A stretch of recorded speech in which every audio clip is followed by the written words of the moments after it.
has taken over. Let's go. It's Ferrall. Coast to coast. Steaks, chicks, stacks. You and I are going to make a lot of money.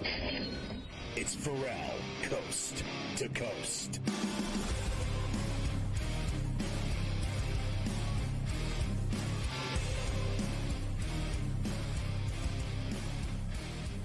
Carver High, I just can't have all that tension early in the morning when I'm trying to have a bagel.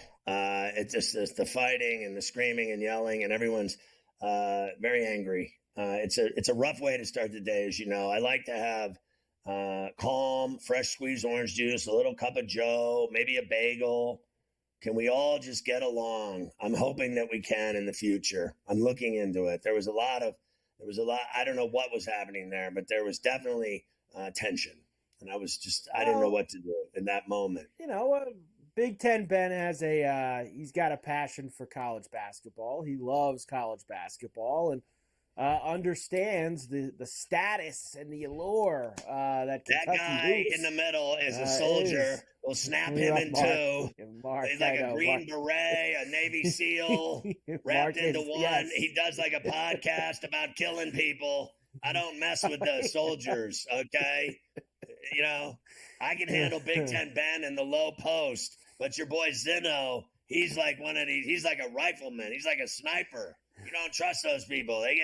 They're dangerous. Don't mess with them soldiers. You know what I mean? They come home, they're very angry. They could snap at any minute. Take him out. Well, to piggyback off of what they were talking about, Scotty, obviously is this job at Kentucky, which they wined and dined Scott Drew from Baylor, I believe it was yesterday, but at the end of the day, he is going to stay in Waco and said thanks, but no thanks. And honestly, like, you're right, like some of these guys, they just have such a good thing where they are, and they're making lots of money. And I get it. You know, you start saying, well, you know, you want to make $8 million a year, or we can give you 12. Yeah, I get it. There's a pretty big gap in $4 million a year, but there's also, like you just said, I mean, what do they want to do to Cal now because of how the last couple years are going? I don't think that Drew, with what he's done at Baylor, the way that he has completely resurrected that program from the ground up, from where they were with their scandals to winning a national championship, he's King Tut there, Scotty. And he can be for the rest of his life. And they always win. And there's going to be nobody looking to throw him out ever. Probably. Of that job. He could have that job for life. He would literally he'd have to lose 20 games in a season out of 35. We welcome our radio affiliate, Sirius XM Channel 159 and Sports Byline USA. Great to have you with us on a Thursday, coast to coast. I'm Ferrall in New York with Carver High. You're right. Like I said it before, days ago when it happened, I said, Drew's not leaving that job. It's too good. He's got too much juice, too much power. The Kentucky job, let's just be clear, is a pressure cooker. It's very demanding. They fired even great coaches over the years, have been fired there. They listen too much to their fan base. They listen too much to boosters. Now it's so different with NIL and everything else. I think the pressure's ratcheted up even further. When you have to have your AD come out and say, Coach is going to be back, when you have to have your AD sitting down with Coach Cal doing a television show on a Sunday night, telling everyone in Lexington we're really excited about next year, and we got a lot of great kids coming in, and they had a TV show to prove how much they were lying to everyone about how bad it really was for him there, is that they did all that to cover up the fact that they wanted to fire him. And they couldn't do it because it cost $33 million. So what he did instead was, when they weren't looking, he slept with their wife. He just left and took a job in 5 minutes at Arkansas, and that's just all there is to it. I would never compare myself to that, but I've been in that situation before where the writing's on the wall, and then you make a move to avoid the machete. I did it a couple times. I did it on Letterman with the Thrasher job, and left Ferrall on a bench, national syndication. I did it right on David Letterman's show. Just left, before they get you. It happens all the time in business and in sports and in media and in TV and in radio. And the machete's always swinging somewhere in the room. It's always swinging somewhere in the room. Now, there was a report. Again, this is what you're going to get. You're going to get reports all over the place. There was a report early this morning after the Drew news that Kentucky would zero in on Dan Hurley and offer him $100 million over 8 years and all that. Well, that's already, Scotty, been put to bed. As CBS Sports reported, there is 0% chance Dan Hurley will leave UConn for Kentucky. He's going to probably get a raise at UConn, deservedly so. He just won the last 2 national championships. But 0% chance. So they're going to have to keep going to the drawing board, Scotty. Well, and Nate Oates isn't leaving. And, you know, now allegedly they're zeroing in on Billy Donovan, who is exactly who Coach said would get the job. And I have no problem with that. That's great. If you get it right, good for you. If he takes the job, good for him. I don't care. I don't care who they hire. I really don't. Yeah. Like, I'm not going to sit here every day of my life and make that my mission while breathing. Here, I wonder if I can figure out who Kentucky's going to hire today. You know what today was? Today was the day where I looked up and it said O.J. Simpson was dead. I was like, holy shack. I'm just going to wait for that hire. I'll just wait for it. I'm not losing sleep over who Kentucky's chasing now. I don't care who they hire. I don't care if it's Donovan. I don't care if they hire Jesus Christ. I really don't. Would he leave for that job? I'm not sure, JC. I don't know if he would go for that one. We'll at $12 million, he's $12 million. It could help a lot of places. Before I want to play you Cal from yesterday too. He was introduced at Arkansas.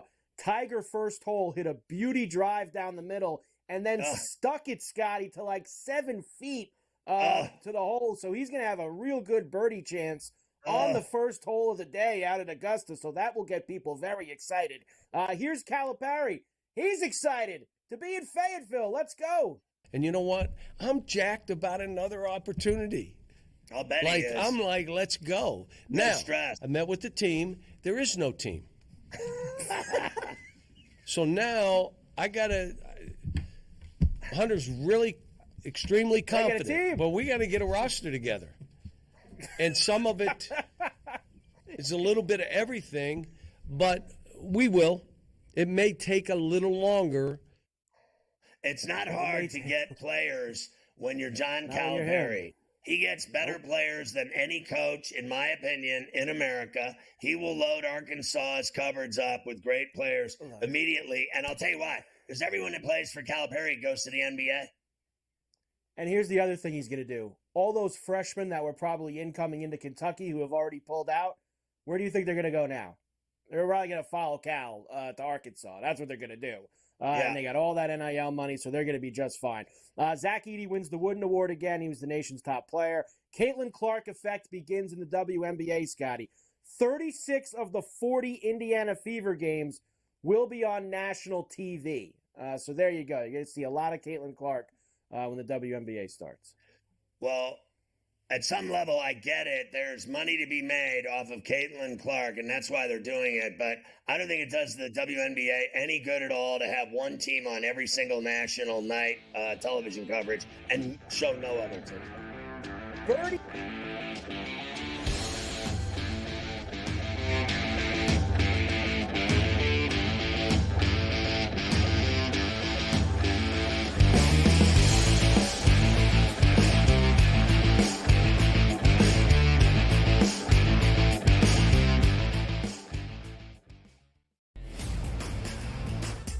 If you passed him up as a Heisman Trophy winner and he lights the league on fire like C.J. Stroud over a Bryce Young, you might not make it as a head coach in your regime here. I just don't think they can pass over Daniels at number 2. He's sitting at 5.8 goals, saved above average. He has been standing on top of his head for this team, but defense has to help him out a little bit. The Red Wings defense comes alive just a bit. I think that they're definitely going to punch their card. The Early Line, only on SportsGrid. Victor Hovland right now can probably hit it right where he's looking on the range.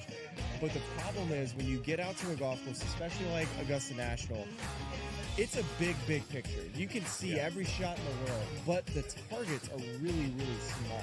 I feel like whoever we pick is going to win. Like, I feel like we have the power to choose the winner of this tournament. I know. I'm surprised more guys haven't reached out. And they might, and they probably will. Only on SportsGrid.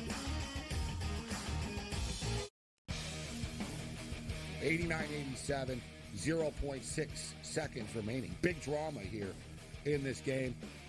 Always frustrating when your Final Four parlay and bracket gets busted, but here we go. I'm done. Look what he is now. He's on FanDuel, plus 120. Almost even money to win the tournament. So you actually, if you did get him at plus 260, you got a pretty good, better investment than you had before. Just saying. Sports Rage Late Night, only on SportsGrid. Your gut says Miami is going to win, and you should take the over. Your gut also said your NFT selfies would only go up in value. They didn't. But your head is on SportsGrid and knows the QB is in concussion protocol. The backup has a 45 QBR against the zone coverage. The New York D has the most sacks in the league. So yeah, trust your head. It's smarter to be on SportsGrid. Anyone that's been to a sporting event, the atmosphere before a game, I think Game Time Decisions has that same exact atmosphere. This is our arena. This is what we do. There is going to be an energy to Game Time Decisions that you will feel night in and night out. The excitement you get when you lock your bets in, when you're figuring out what you want to do, we can zone in on the biggest games each night. I want this to be the place that people come to before the games start so they feel as ready as possible to lock in their cards. We are going to hit every single one of those markets that you need to know about. We're going to go through every single thing, and I've got a great team behind me that's going to help me get the job done. There is not going to be a better place, I promise you, than Game Time Decisions to get that new information, react to it, and be able to then bet accordingly. We will have everything at our disposal, and we will use that to our advantage. I'm Kevin Walsh. Tune into Game Time Decisions from 6 to 8 p.m. Eastern on SportsGrid.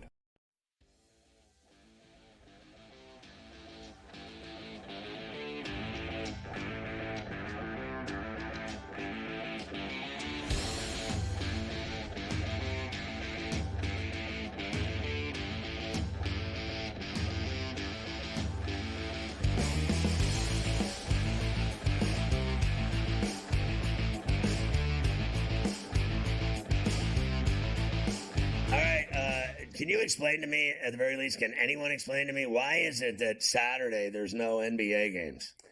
So they wanted to have every team play on the last day of the season, Scotty. So they wanted everybody on Sunday. If you look at the schedule, all the Eastern Conference teams play at 1 o'clock East.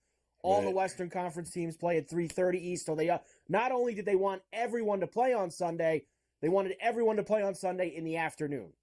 So, in order to do that, they're playing no games on Saturday, but the other side of it is everyone plays on Friday night too. So Friday, there's 15 games NBA tomorrow. Sunday, 15 games NBA, end regular season, done, stop. I believe that is the reasoning why there's no games on Saturday. Now, let me get this straight, because I want to get this straight. Does the 7 play the 8 and the 9 plays the 10? Correct. So when we get to that next week, which will be Tuesday, Wednesday, Thursday, Friday, however all that gets ironed out, the 7 will play the 8, the 9 will play the 10. The 7, whoever wins the 7-8 game becomes the 7 seed.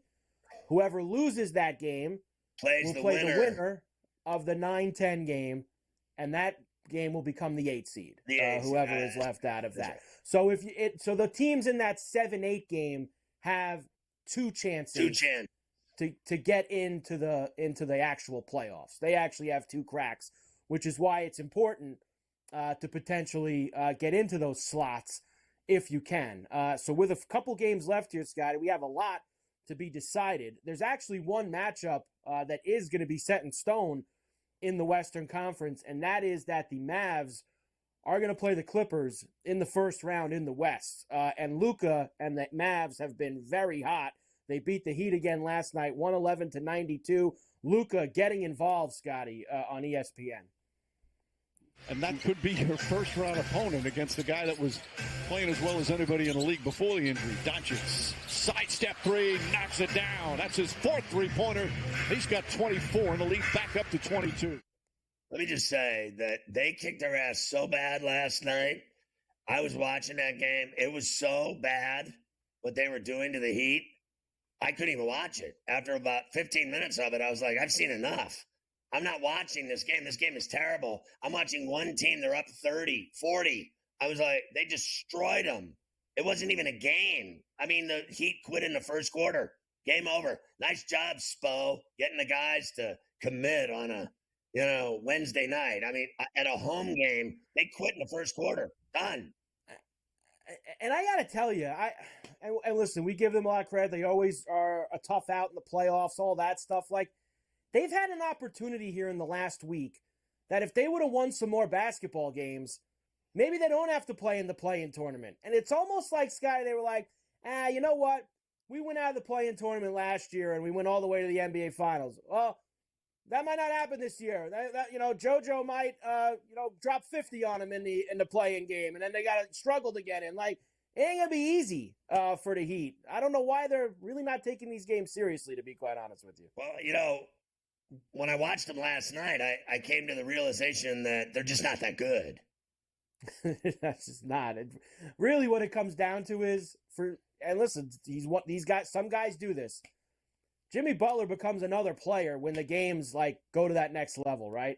Like, he's just not the same player in the regular season that he is in the playoffs. And you just need to hope that you get that again and he gives you that run, because a lot of guys on that team, you're right, they're not as good as roster-wise as some of these other ones that they're competing with. Tiger, by the way, Scotty, after the birdie on one, kind of walked away from the first hole after he picked up the birdie, already looking like he's, I want to say laboring a little bit. His tee shot on two, he's in an awful place here. I mean, that ball is basically on the tree over on the left side there in the pine straw. So Tiger might be giving back that birdie that he had on the first hole with where he's going to have to play this one from. So not a great start on hole number 2 for Tiger. The other stuff that is still up for grabs in the West is that 1 seed.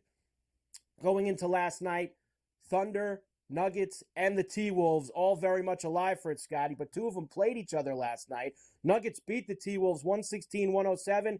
Joker doing it again, 41 for him, including this one in the fourth quarter on ESPN. Backing up, guarded by McDaniels. Murray finds Jokic, shoots and hits from the foul line.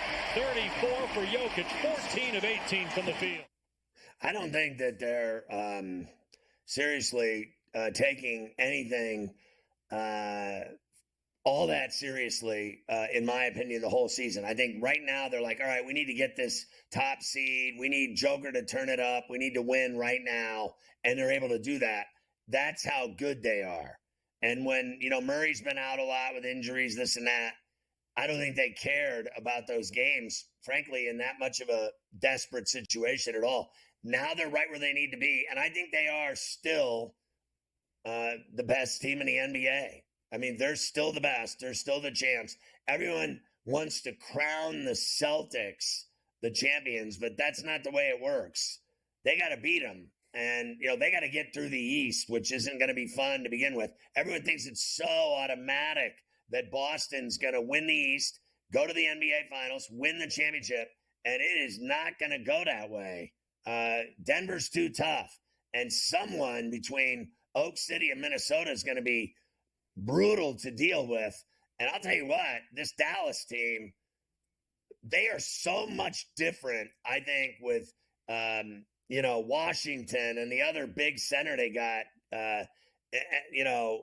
what's his name, Gaffner or whatever the hell his name is. I think they look fantastic with Luka and Kyrie going off, but they look like a lot different team when they made the deals at the deadline. They're better than ever. Like, they looked last night unbeatable to me. Like, I'm watching this guy, Doncic, and he's absolutely unguardable, unstoppable. And not only that, he whines so much that they give him calls. I mean, you even, if he puts his shoulder into you, he's shooting 2 free throws every time. All he has to do is lean forward, touch the guy, and they give him a whistle. He cries so much, and the refs have bitten into his salmon. Like, they just keep giving this guy free throws. I mean, he shoots 25 free throws a night, and he whines more than anyone in history, and he gets away with it. And it's unbelievable. And then I heard Mike Breen in the middle of the game last night, and I love Mike Breen, legend, but he's like, he's complaining less than ever this year. Did you hear him say that in the game last night? I'm like, bro, you are tripping.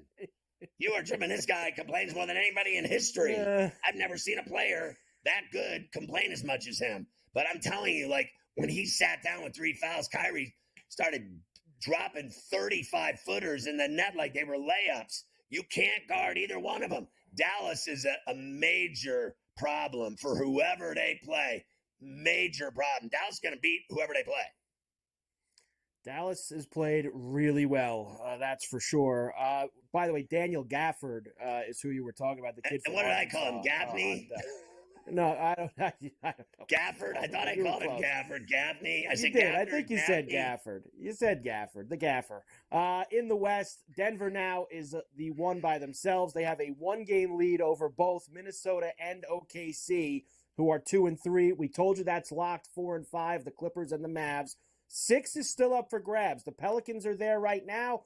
Phoenix a half game behind them, Scotty. I think there's a scenario where Sacramento can still get up to the 6 as well. Lakers and Golden State will absolutely be in the play-in tournament. The question is, will either of them maybe jump Sacramento into 8, or will they be playing each other in that 9-10 game next week? They're still the 9-10, right? They are still the 9-10. The Lakers are a half game back of Sacramento for the 8. Golden State is 1 game back of Sacramento for the 8. So yeah, I guess it's also not over yet. It's not over yet at all there in the West. I'll give you the East later on as well. All right.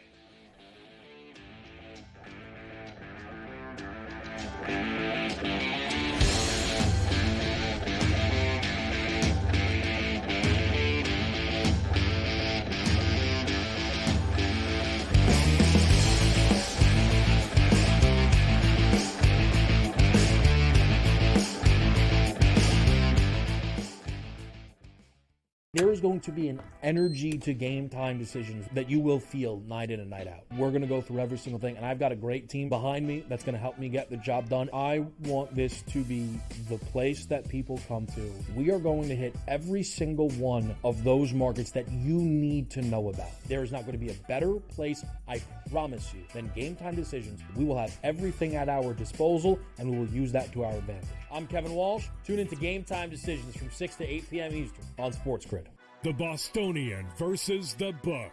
The books have so much information. Now, the gamblers do as well, but it's coming down to sometimes coaching, sometimes, a good play, a good call. I mean, the block last night that was a block that was called a foul. Oh, my God. That was Dude, all we would ball. see that highlight forever. Yes.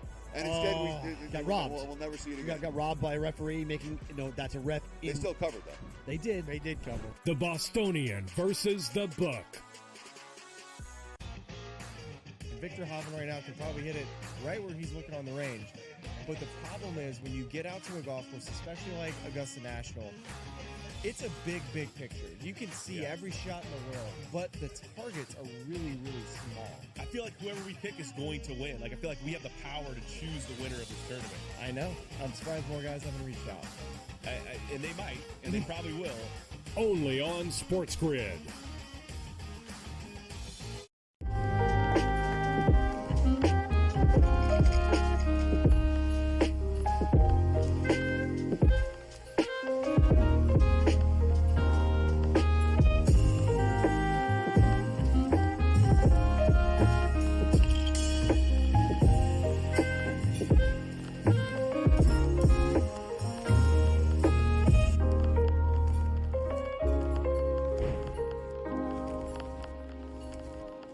It's smarter to be on SportsGrid, your 24/7 sports wagering network. The early magical and historic season in Lincoln, Nebraska continues. He is the best player in the NBA, but also in the biggest moments where the national media is watching. Newswire. Something that we have never seen happen before with one of the iconic coaches in the game. Ferrall coast to coast. The team covers. It's automatic.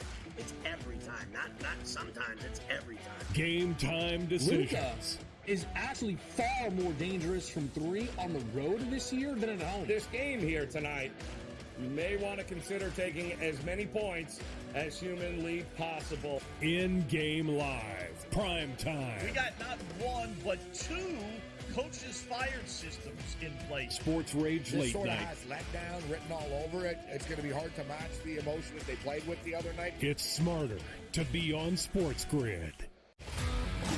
The brighter the lights, the bigger the stakes. Hunt or be hunted. Know your prey. This is a whole new jungle. This is The Lion's Share. Brought to you by BetMGM. All right, I got to tell you, this BetMGM first bet offer of $1,500 is absolutely the most ridiculous thing I've ever seen, that they're just giving people $1,500. Like, if you get a bet wrong and they're giving you bet $1,500 and get it wrong, they give you $1,500 in bonus bets? Like, what guy came up with that idea? They should just get rid of this guy. They're just giving away money. How can they ever have any money in the till if they're just giving it away to everyone? How do you get the offer? Download the BetMGM Sportsbook app on iOS or Android, or go to BetMGM.com. Put 10 in your account, open it up, place your first wager, and receive up to $1,500 back in bonus bets if the bet loses. If the bet does lose, your bonus bets are going to be available once the initial wager is settled. You are going to love BetMGM's mobile app. Coach Young joins us every day on C2C to talk rack. Now, we've been talking, Carver High and I, trying to simplify this. I'm very upset at a couple things, Coach. One, no games on Saturday when we're on Betting Above the Rim at 1 to 3 o'clock. No games Saturday. That's Femi. They should have had games Friday, Saturday, and Sunday, but they want to have all the teams play on Sunday. So we'll preview Sunday's games on Saturday. Won't that be exciting? And then we'll talk about Friday night's results on Saturday at 1 o'clock, which is like talking about the date you had the night before the next day at dinner. No one cares about your date the next night at dinner. So we're going to have to get into some futures and everything else. But my question to you is this. Do you believe there's going to be movement between the Lakers and Golden State and that Sacramento team? It's a half-game lead for the Kings over the Lakers and a one-game lead over the Dubs? Or do you believe we're going to be seeing the Lakers and Dubs in a one-game winner-take-all play-in game? It's different than the 7-8. You get a second chance as the 8 if you lose. You don't have that in the 9 and 10. Well, Ferrall, the team, though, you need to talk about here is New Orleans. Because guess who New Orleans Pelicans had the last 3 games? The Kings, the Lakers, and the Warriors. So they are the wild card in this whole thing, Ferrall, is the fact that they have to play these 3 teams coming down the stretch here.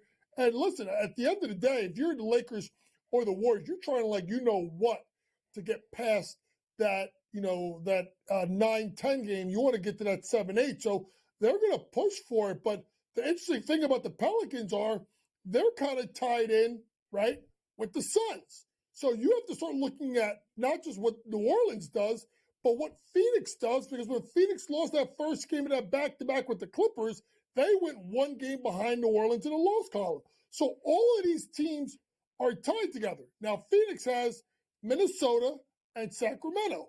Now, if you start looking at that, they start getting crazy again, because with the win over Denver had last night, Minnesota is a game behind. They're tied with OKC, but Minnesota has the win, the advance in the tiebreaker, right? So, Ferrall, this is going to be like a huge jigsaw puzzle, and it could move in any different way because all these teams are playing against each other, and then the teams above them are still trying to hold the teams underneath them off for that 6th spot. Doesn't Luka own the Clippers in reality in his career? Hasn't he tortured the Clippers like no other? And when I watched this guy last night, I was watching in the first quarter, when the Heat quit on Spoelstra last night, you saw it. They quit. The game was over in the first quarter. So when I'm watching the game last night, I'm watching this guy and I'm like, and this is before he had 3 fouls. He had 13 points in 5 seconds. He was draining 30-footers, step back, wing daggers, driving, getting fouled, and ones. He did it all, went to the line 10 times. And I said to myself watching the game, I'm like, no one can stop this guy or Kyrie Irving. There's no way that they're going to beat the Clippers. No one can stop them. Oh. They don't lose. And since they got Washington and Gafford, they are a defensive team all of a sudden when they never played defense before. Now they're all over the ball. Well, I think you're making the best case about them is the guard play, obviously, with Kyrie and Luka is fantastic. And they literally have two guys, Ferrall, that could be two of the best 101 guards in the league. Can't say in front of them. And especially Luka does such a great job of drawing fouls or complaining until he gets the fouls called for him. He gets both. So he gets both, right? So then you look at the front court, and my concern with them is I didn't like the Dwight Powell at the center. Christian Wood doesn't play defense, right? I love Finney Smith. Stink. And they stink. So they go get P.J. Washington. I'm like, okay. And Gafford. But he can those play. two, both of them can play. Ferrall, they have fit them like an absolute glove because P.J. Washington could guard 2 through 4. And then Daniel Gafford, whether you like his game or not. If it doesn't fit, you must have quit. The glove. I hope this is the first time he's used that today. It is, it may not. but I know it's perfect timing. He fits their team like a glove. If it doesn't fit, you must have quit. Well, he does fit. Daniel Gafford's been absolutely fantastic for all. This is an underrated player that was in Washington, not being seen by anybody, and it just legitimized it. And don't sleep on Derek Jones Jr. as well. They have 3 guys in the front court, Ferrall, that can get stops. And I think that is the key thing. You bring Kleber off the bench. You bring Tim Hardaway Jr. off the bench. You have Green off the bench. Dante Exum has been a reclamation project after tearing both of his knees. So this team in Dallas is really, really dangerous. And Luka hates the Clippers more than any team in the league. So they are lining up. I mean, if I'm the Clippers, I'm like, damn, could someone get the 5? Could someone help us out here? Because if that's a 4-5 matchup, and I have futures on the Clippers. If it's Dallas and the Clippers, I'm taking Dallas in a 7-game series. Yeah, well, they are playing, and I'm gonna take them in the series. All right, I want to go to your picks first, and then if we have some extra time, we can go back to some of these other possible matchups and play-ins. Let's start with your Cam Whitmore play for tonight for the Rockets. I'm going to go with Cam Whitmore over 12.5 rebounds plus assists. He's gone over this in 4 of his last 6 games. Nothing against Orlando, only 2. But end of the year, this is where you start looking at some of the younger kids, right, Ferrall? Give them a little bit more time. I think Cam does enough. Its points prop is 12.5, so you're getting it for free with the assists. Cam Whitmore over 12.5 points plus assists. And then how about this one? The Onions, you're going in this Pelicans game. Are you not on the Pelicans to upset on the road tonight? Is that not one of your plays? They got a big game in Sacramento tonight. No, my next play is going to be DeAndre Ayton over 12.5 rebounds. It was at 11.5. It's gotten the plus I must money. Be tripping. That's my fault. That's my fault. Well, all good, brother. You still my boy. Over in his last 4 games, listen, I don't know. He talked about something where he got a better bed. He was sleeping on an air mattress. I don't know what the hell's going on, but he's rebounding better. Now, here's the thing with DeAndre Ayton. Every time I take him, he screws me. But I'm hoping tonight he doesn't do it for once. DeAndre Ayton over 12.5 rebounds at plus money tonight. All right, I'm back on track now. What about Murphy? You got Murphy the third going tonight for the Pels in this game against Sacktown. Yeah, I'm going to go Trey Murphy the third over 15.5 points, 31 points in his last game. This is a guy that's going to be able to score against a team that's not the strongest defensively. Has gone over 4 of his last 5 games versus Sacramento. This is a big game, so these guys should be playing major minutes. Give me Trey Murphy the third over 15.5 points. And you're on the Rockets minus those big points in Salt Lake Shakers? Yeah, Ferrall, it started off at like 3.5, and then it's at 10.5. I don't care. This Utah team is so damn bad, and they've gone to nowhere. They've quit. Now, listen, Houston's not been much better. They haven't covered 3 of the last 4 games. But Utah, folks, Utah, 4 of the last 5 they haven't covered. They're 2-8 against the spread the last 10 games. I know it's a big spread. I don't care. I think Houston wants to finish over 500. Give me the Rockets minus the points on the road. And what about the Bulls game in Detroit? Yeah, well, the Bulls have something to play for because they're trying to make sure they try to get that 9. So I'm going to go with the Bulls minus the points at 9.5. I think this is a spot where Chicago's got something to play for. Detroit's playing out the string. So give me the Bulls minus the points on the road. So I watched that game last night for a quarter, and I wanted to jump watching the Heat. I thought they looked so awful. Are they no longer legit? Are they going to lose to Philly in that 7-8 play-in? You never know with them, Ferrall, because I've seen them look so good as of late, but their performance last night at home was a damn disgrace. And they don't give me this Heat culture junk. They looked awful. Luka Kyrie took over the game. Daniel Gafford shooting post moves over Bam Adebayo. Like, they looked really, really bad, Ferrall. That 7-8 matchup was really intriguing, but for one game, Ferrall, for one game, you can't count out Spoelstra. And whoever it is, they're trying to win that 7-8 game because they get Milwaukee most likely in that 2-7 matchup. And that is whoever gets them, I think will take them out in the first round. And then the Lakers, Golden State, we just saw Golden State beat them. If they're the 9-10 and it settles that way, are you interested in Golden State beating LeBron in a one-game play-in?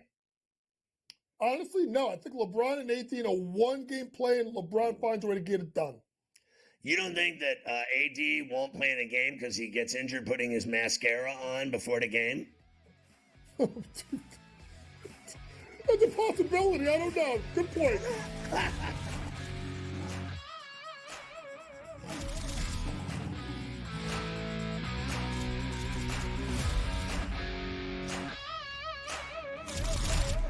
The Lion's Share, presented by BetMGM.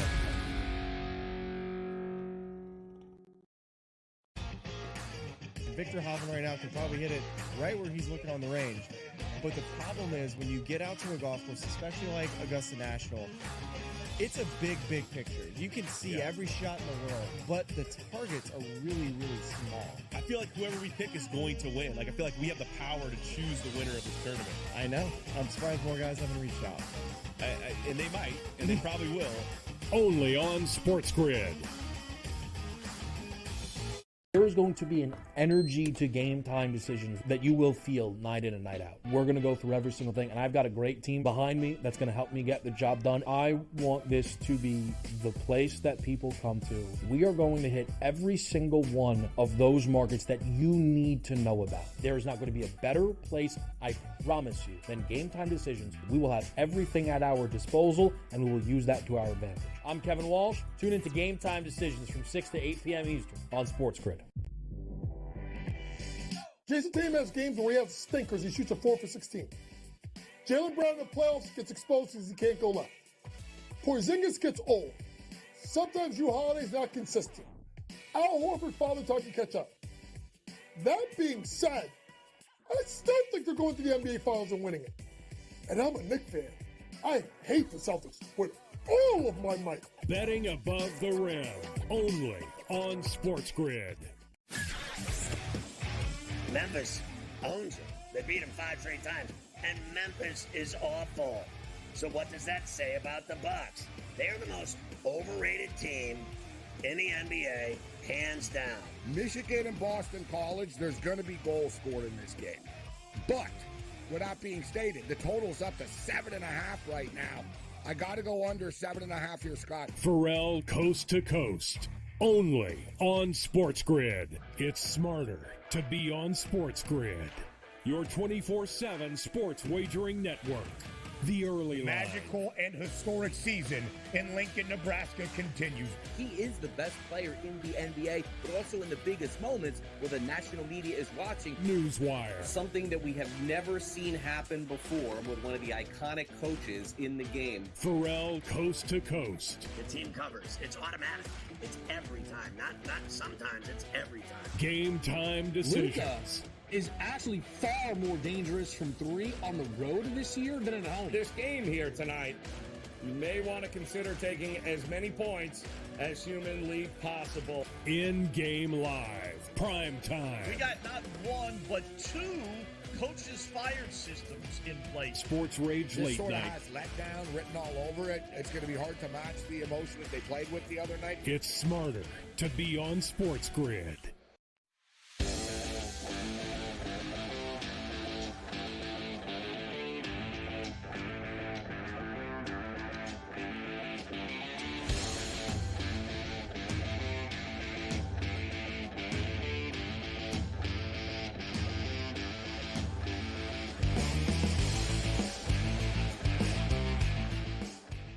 Davis Maddock is on Fantasy Sports Today every Saturday with Scoop Mish. You can check him out there and here every day on Coast to Coast. You can follow him on X at Davis Maddock, Mattek.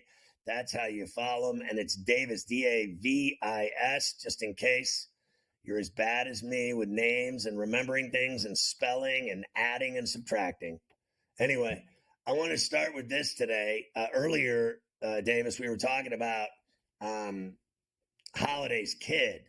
And I was like, it is amazing to me how many kids of famous major leaguers end up major leaguers themselves. Like, I remember, the same thing with Lottie and his kid. The same thing with Biggio and his kid. The same thing here with Holiday and his little kid. I remember they showed the videos the other day of him, like he was 2 years old swinging a bat at the stadium and raking line drives with a bat at like 2 years old. And I'm just sitting here thinking, it is truly amazing how these bloodlines create the second coming of the player, 20 years later. It's really insane. Like that kid's up now. He was in the minors for what, 5 minutes? Yeah, he was not in the minors for very long. Now, it's definitely one of those things that seems insane. You're like, wow, what a crazy coincidence that all these sons of athletes are in these leagues. And then you think about it a little bit and you're like, well, all right, so they're definitely going to be gifted genetically because their parent was a professional athlete.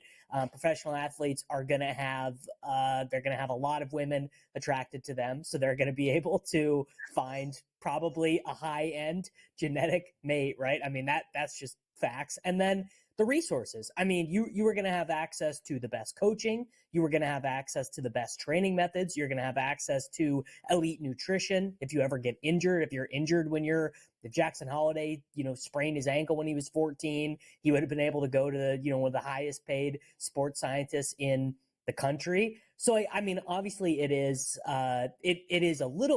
it's definitely a little bit insane that all these sons of major leaguers are there, but I don't know if you gave me access to a pool, you said you could pick 1,000 10-year-olds in the country who are going to become professional athletes, I probably would just go through and pick a bunch of athletes' kids. Yeah, it is crazy, though, when you think about it. And so is the Royals' winning streak. They did it again today. They made it 7 in a row. They scored 9 runs in their first at-bat. What do you think of what's happening in Kansas City right now? Because you and I were both on the over win total on the season, and you and I were both on I think one of the more surprising teams in baseball this year will be the Royals based on the amount of money they spent in the offseason on free agents. They went out and did a hell of a job, and it's surprising because they've always been cheap. They have always been cheap. So they did a couple things. I mean, I think the first thing that they did was they realized they had enough young guys on the team who are pretty good that it would be sort of stupid to just give them no chance of winning. Because if your team is good, if you make the playoffs, you're going to get extra TV money. You are going to get extra gate revenue. They're also, I mean, I think we're now, if we want to think back about it a little bit, I think there was also something a little bit nefarious there in the sense that they knew that they were going to try and pass this amendment to have the city build them a team. When you build a new build a new stadium, when you have a new stadium, you want the team to be better. So I think that was part of it. But, they had Reagans, they had Witt, they had Vinny P, they had Michael Garcia, MJ Melendez. Like, they had a lot of these guys who were young, above average players already. And I think it looks pretty clear right now some of these free agent decisions they made were pretty intelligent. I mean, getting good results already out of Seth Lugo and Michael Waka and Alec Marsh. These are fairly strong acquisitions, and I hope they keep it up. And I'm going to be very cranky, Scotty, if we get to the trade deadline. We're sitting there in the summer, and the Royals are a real, they can win the division, and they make no buying moves. That'll really bum me out. Well, let's hope not. And then how about this story? Montgomery fired Boris. So he got a 1-year deal with the Snakes, right, at like $25 million. And then he fired Scott Boras, I guess, like last night, and he signed with the Wasserman Group, a new, representative deal for his career. And, it's not many guys that fire Scott Boras. Think about this. He had Chapman, Bellinger, Snell, Montgomery, and he's still got Soto, Alonso, Corbin Burns for next, winter's free agent market and deals. Boras has blamed everything, the marketplace, on all these deals and everything else. Do you believe that Montgomery fired him because he ended up with a 1-year deal with the Arizona Diamondbacks? Do you feel like that's why he fired him? He's like, this is the best you can do for me. This is the most, because I know the Yankees were after him. I know the Red Sox were after him. This is the best you can do for me. Is that why he fired him? What do you think the real reason is? Because everything you see in the media is bullshit. I mean, I wonder if it's just as simple as the market dynamics are really unfavorable for players right now. We saw good players really struggle to get, anything close to fair market value. It sounded like what was happening was Boras was coming to these teams because, right, Scott Boras is like the most powerful agent in baseball. So he was going to these teams and he was saying, this is what we'd like. And the teams are saying, nope, no chance. This is our offer. Take it or leave it. We are not negotiating. And whatever leverage Boras had, whatever his ability to manipulate things behind the scenes, it seemed like his ability, his power has diminished in that sense over the years. And I mean, maybe there just is some need for diversity, right? Because like the guy who taken all the L's this offseason was Boras. I mean, did any of these deals that he was involved with, were any of them real wins? I think you would have to say no, right? Bellinger, sure. Okay, Bellinger got a W. Everyone else, I think, pretty like L. I mean, the Blake Snell deal is like an L for Blake Snell, in my opinion. Yeah, so if it's just Boras is kind of losing his power, if whatever his tactics have been, yeah, move on. And I mean, I would imagine the Wassermans probably gave him a better deal too, so it might just mean more money for Montgomery in the end. I don't understand why you said the marketplace is bad this year. I don't know if I understand that or believe it because of how much money Ohtani got. You're telling me that only one guy gets all the money and nobody else can get a good deal, and that baseball teams aren't spending money? I got a hard time swallowing that. I mean, I think the issue is that there are some teams that are very comfortable spending money, right? There's no amount that is too big for some of these teams. I mean, the Dodgers specifically, I would have said the Mets before, they're trying to nickel and dime Pete Alonso. But I mean, look, we are both fans of teams that have not been quick to hand out above market contracts in a long time. So we have some real firsthand experience with like really good players. Like Mike Moustakas having to go and like be a Cincinnati Red really bummed me out. I was like, why can we not just pay Mike Moustakas, right? So it's like half the teams in the league are willing to play ball, but then the other half not being willing to play ball means that the teams that are willing to spend get off the hook and they don't have to spend as much on these guys. So I just saw a story break right now that Tom Brady's saying that he'd be willing to come back and play again. That didn't take long to get that thing going. That's going to turn into an absolute 5-alarm fire. By tomorrow, that's a 5-alarm fire. Okay, so what I actually just watched this clip right before we got on. What he said was that he was like he would be open to being like an emergency quarterback, right? So if like week 14, some guy, Kirk Cousins twists his ankle for the Falcons and they need a guy or whatever. And if you remember, there's been other stories that have come out like this. Like remember, Kyle Shanahan said that had they won the 2022 NFC Conference Championship game, the one where all their quarterbacks got hurt, their internal plan was to call Phillip Rivers and see if he would quarterback. Oh, I remember. For them. Yeah. I would not be surprised if Brady threw a couple more passes, though. Let's be real. All right, let's look at your plays for tonight. I'll start with the Pelicans because that was the play that I thought was coach's, but it was actually yours. You're going onions with the Pels in Sacktown at the Golden One over the Kings, who need it more. Well, they do both. They both kind of need it. It's not 100% locked up here in the Western Conference. I think you're right. The Kings do need it more, but the Pelicans could get caught by the Suns.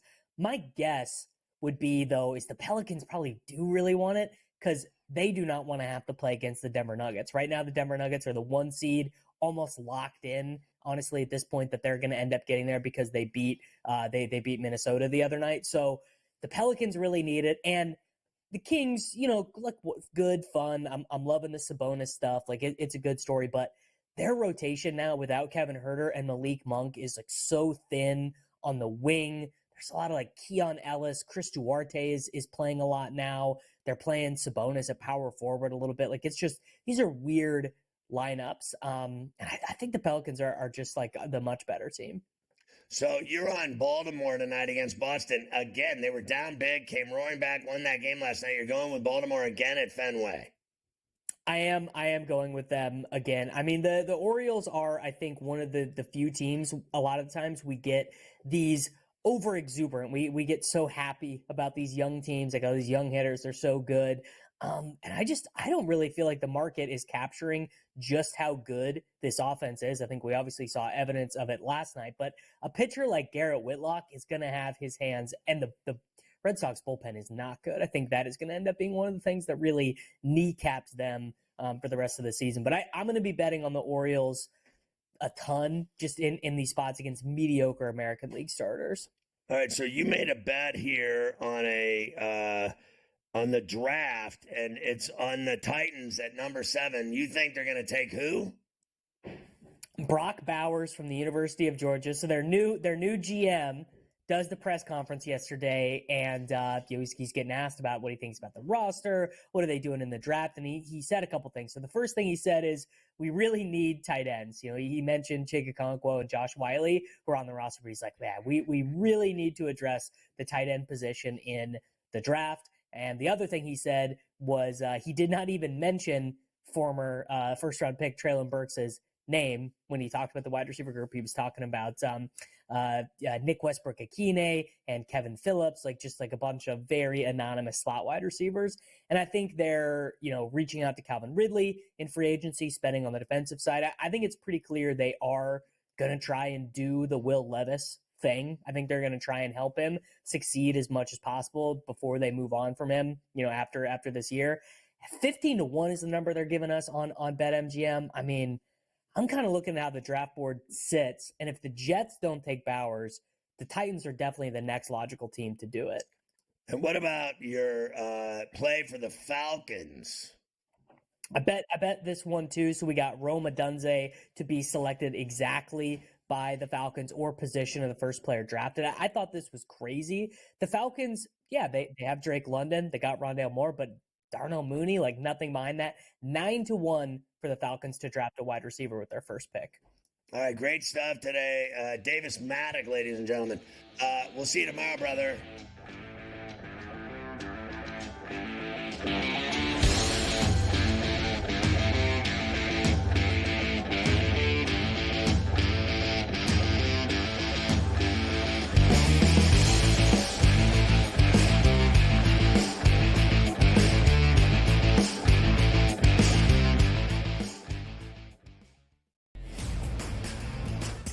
Boy, if you passed him up as a Heisman Trophy winner and he lights the league on fire like C.J. Stroud over a Bryce Young, you might not make it as a head coach or in your regime here. I just don't think they can pass over Daniels at number 2. He's sitting at 5.8 goals saved above average. He has been standing on top of his head for this team, but defense has to help him out a little bit. The Red Wings defense comes alive just a bit. I think that they're definitely going to punch their card. The Early Line, only on SportsGrid. Victor Hovland right now can probably hit it right where he's looking on the range. But the problem is when you get out to a golf course, especially like Augusta National, it's a big, big picture. You can see every shot in the world, but the targets are really, really small. I feel like whoever we pick is going to win. Like, I feel like we have the power to choose the winner of this tournament. I know. I'm surprised more guys haven't reached out. And they might, and they probably will. Only on SportsGrid. 89-87, 0.6 seconds remaining. Big drama here in this game. Always frustrating when your Final Four parlay and bracket gets busted, but here we go. I'm done. Look what he is now. He's on FanDuel, plus 120. Almost even money to win the tournament. So you actually, if you did get him at plus 260, you got a pretty good, better investment than you had before. Just saying. Sports Rage Late Night, only on SportsGrid. Your gut says Miami is going to win, and you should take the over. Your gut also said your NFT selfies would only go up in value. They didn't. But your head is on SportsGrid and knows the QB is in concussion protocol. The backup has a 45 QBR against zone coverage. The New York D has the most sacks in the league. So yeah, trust your head. It's smarter to be on SportsGrid. Anyone that's been to a sporting event, the atmosphere before a game, I think Game Time Decisions has that same exact atmosphere. This is our arena.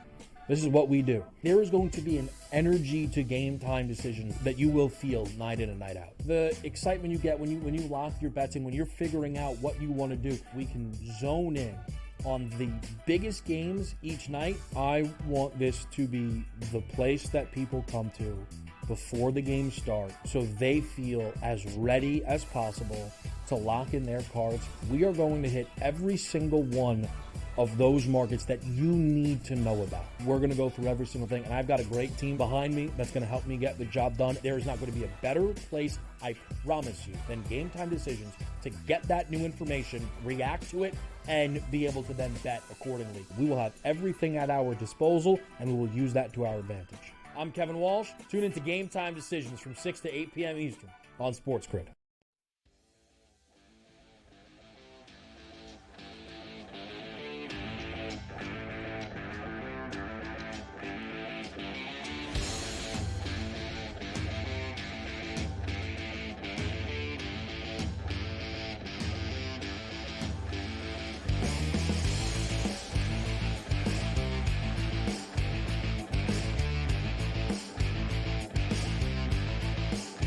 Cam Smith just put one in the drink, rolled back off of the hill and down into the river of love. How about today in Carver High history right here?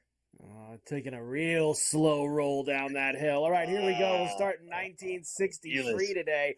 Milwaukee Braves' Warren Spahn beats the Mets for his 328th career win. 65, Jack Nicklaus, who striped one at the ceremonial first tee shot this morning in Augusta. Back in 65, he won the second of his 6 green jackets. He beat Gary Player. Hello, I'm Gary Player. And Arnold Palmer. 66, Jack wins again, back-to-back champion. 76, Raymond Floyd won his only Masters title. He beat Ben Crenshaw. 81, Larry Holmes beats Trevor Berbick by unanimous decision in Vegas. WBC heavyweight title. 82, Craig Stadler wins his only major when he takes the Masters, beating Dan Pohl in a sudden death playoff. 83, Seve wins his second Masters and third major title by 4 strokes. He beat Crenshaw and Kite. 89, Flyers goalie Ron Hextall scores the first ever NHL playoff goal by a goalie. Let's go. The situation would be right as Peters heads off right now. Hextall stops it. Flip look out. Down the ice. It's got a chance. It's got a chance. He's got it. Yes, sir. Yes. The first time ever it's happened in the playoffs. Ron Hextall with 1 minute and 2 seconds to go. It is 8-5 in favor of the Flyers. Wow. Too bad nobody likes Ron Hextall anymore, Yeah. especially people in Pittsburgh. They hate really him. don't like I Ron always Hextall. hated him. 1990, California Angels, Mark Langston, Mike Witt combined for a no-hitter. 93, Bernard Longer won his second Masters. We love Bernie on C2C. 96, Red Wings becomes the second team to win 60 games in a season. Jose Maria Alzabal in 99 won his second Masters. Phil won in 2004 for his first. There you go.